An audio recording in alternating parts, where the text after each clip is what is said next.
अस्सलामुअलैकुम students, my name is Mohammad Hasnain. मैं हूं आज आपके साथ एक और लेक्चर के साथ इंटरनेशनल सिस्टम ऑफ यूनिट्स। जब भी हम किसी दुकानदार के पास जाएं तो हम आमतौर पर बोलते हैं कि मुझे 5 शुगर चाहिए।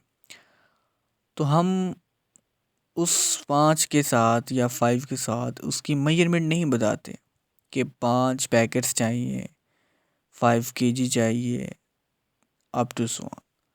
तो हम हर चीज़ को मेजर करने के लिए एक स्टैंडर्ड फिक्स करते हैं। मिसाल के तौर पर ये केजी जो है हमारे पास 5 केजी एक स्टैंडर्ड बता रहा है, एक मियार बता रहा है कि हमने ये मियार इस तक हद तक रखा हुआ है। तो अगर हम एक मिसाल लें तराजू वाली पुराने वक्तों में, तो उसमें हम 2 पलड़े लेते थे। एक जो है उसमें हम 1 केजी रखते हैं, दूसरे में हम एक अननोन क्वांटिटी रख देते हैं। जब ये दोनों क्वांटिटी एक दूसरे के इक्वल आ जाती हैं तो हम मेजरमेंट हासिल कर लेते हैं। तो हमारा एक स्टैंडर्ड फिक्स हो जाता है कि ये हम इस स्टैंडर्ड पे हम ये मेजरमेंट हासिल कर लेंगे। तो हम इस स्टैंडर्ड क्वांटिटी को यूनिट का नाम देते हैं।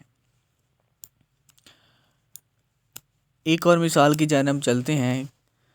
अगर हम बाहर के मुल्कों में जाएं तो वहाँ हम अगर फ़र्ज़ कर लेते हैं पेट्रोल लेते हैं तो हम कहते हैं कि 5 लीटर पेट्रोल चाहिए हमें। तो उनको समझ नहीं आती कि ये लीटर क्या है।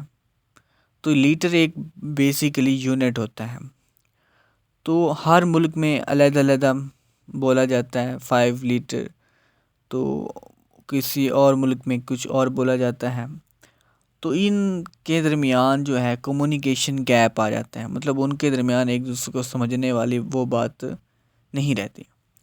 तो इसी चीज़ को देखने के लिए 11th जनरल कॉन्फ्रेंस जो है वेट और मेजरमेंट पर पेरिस में मुनक्किद की गई, जो कि 1960 में मुनक्किद हुई। तो उन्होंने एक इंटरनेशनल सिस्टम ऑफ यूनिट मुतारिफ़ करवाया कि हर मुल्क में एक ही यूनिट, यानी कि हर क्वांटिटी के लिए एक ही यूनिट इस्तेमाल किया जाएगा, जो कि मुख्तलिफ ममालिक में इस्तेमाल होगा एक ही। तो ये होता है इंटरनेशनल सिस्टम ऑफ यूनिट, जिसको हम is also known as SI units भी कहते हैं, सिस्टम इंटरनेशनल यूनिट्स। तो यहाँ आई होप यहाँ तक आपको समझ आ गया होगा।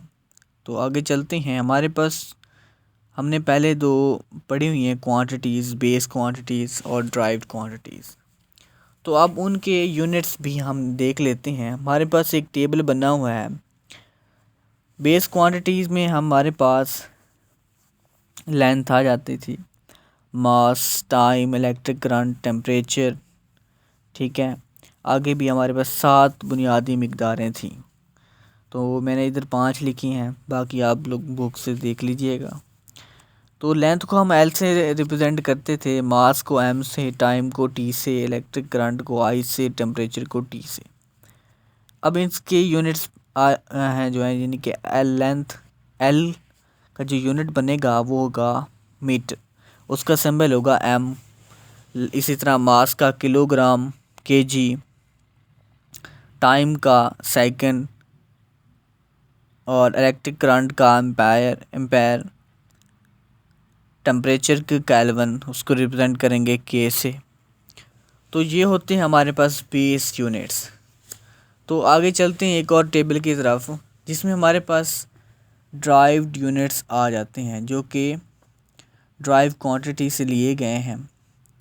जैसे कि स्पीड है उसको V से ज़ाहिर कर रहे हैं, एक्सेलरेशन को A से, वॉल्यूम को V से, फोर्स को F से, प्रेशर को P से। इसी तरह हमारे पास इसके यूनिट्स आ जाते हैं मीटर फी सेकंड, मीटर फी सेकंड स्क्वायर, यानी कि मीटर पर सेकंड, और इसी तरह वॉल्यूम का क्यूबिक मीटर, M क्यूब, और इसी तरह फोर्स का न्यूटन और प्रेशर का पास्कल।